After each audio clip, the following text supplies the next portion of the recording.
Sekretaris Tim Kampanye Nasional atau TKN Prabowo Gibran Nusron Wahid mengomentari isu dua paslon lain yang bersatu di putaran kedua.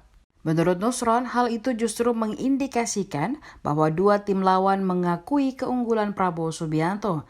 Artinya, keduanya mengaku kalah dari pasangan Prabowo Gibran. Hal tersebut menjadi pembicaraan menanggapi narasi bahwa ada wacana paslon 01 dan 03 membuka peluang untuk bergabung di putaran kedua nantinya. Menanggapi hal itu, Nusron Wahid menegaskan bahwa Prabowo Gibran saat ini hanya fokus untuk memenangkan Pilpres 2024 dalam satu putaran. Pihaknya masih tetap istiqomah untuk mempromosikan Prabowo Gibran nantinya. Sedianya pernyataan Nusron Wahid itu menanggapi pernyataan dari Sekjen PDI Perjuangan Hasto Kristianto yang membuka peluang Ganjar Mahfud untuk bergabung dengan bersama Anies Muhaimin di putaran kedua.